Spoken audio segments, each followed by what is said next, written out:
Hi, this is Professor Mike Strahan, Library Liaison to the School of Nursing. In today's video, I'm going to show you how to use PsycINFO, the psychology database in the world, in order to find articles dealing with best practices and, of course, connected to nursing. So we're going to start from the library guide, and I'm using the DNP guide, but the BSN guide has a similar layout. It is critically important that as we scroll on down through the guide, you want to look for the correct database. We're looking at PsycINFO.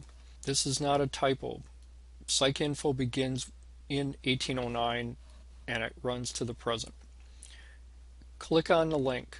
It's important that you do not try to bookmark this resource from this landing page. You always want to use the library's link because it will give you access to the subscription database and also to the full text articles that coincide with it. We are going to click on the link for the source. This is a control vocabulary list of terms similar to the source in CINAHL. I'm also going to, we're going to type in evidence based. I'm going to hit enter, and it looks like we have 0, but it's because of the display itself. I'm going to maximize the display, and we have evidence-based practice.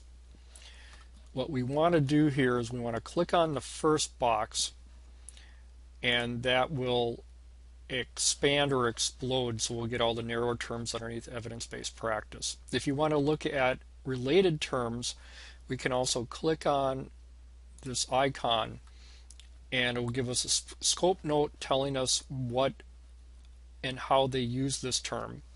It's been around only since 2004. It gives us related terms such as best practices, clinical trials, is those terms.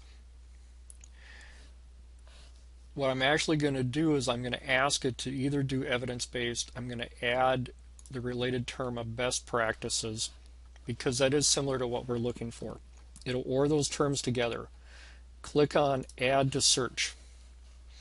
So now I'm going to get best practices as a subject heading or evidence-based practice. The next thing I want to do is I want to tie it in with a particular topic.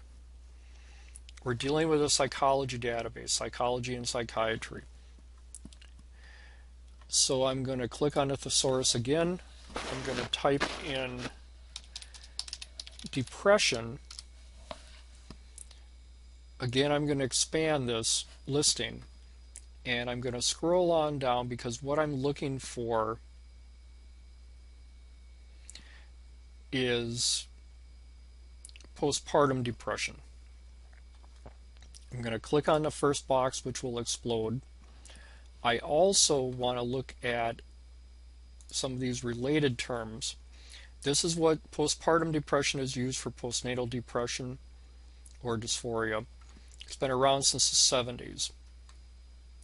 Looking through the related terms, not really interested in anything else.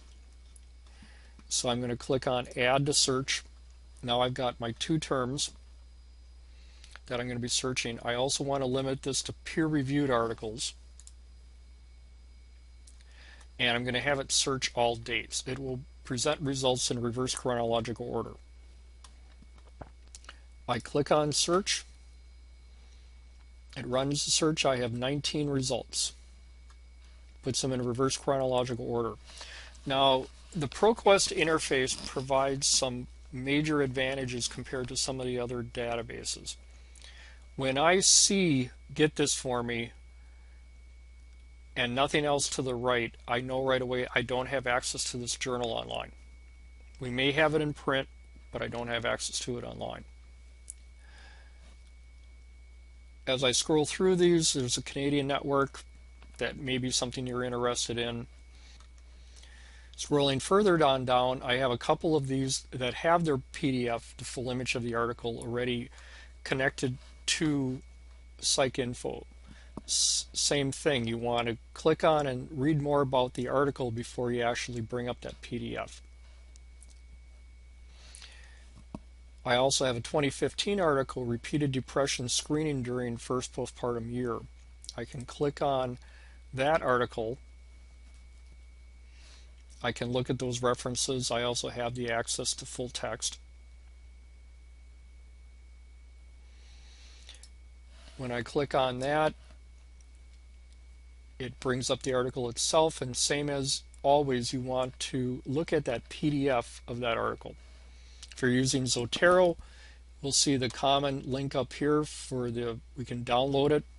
It'll download not just the citation information into Zotero, but it will also download the PDF of the article all in one step. Going back to that entry, if I wanted to look at the references, I can do that. I can also look at cited by. So this is telling me that there are 8 articles indexed in PsycINFO that also have cited this article, newer articles. So if I click on those, it'll give me each of those entries, and it will also give me either the PDF or the get this for me, because some of these journals we may have not online, but we may have them in print format within the library. And if that's the case, you can request them through Get This For Me. We'll digitize them and we'll get a copy to you. If you have any questions, please don't hesitate to contact me. Thank you.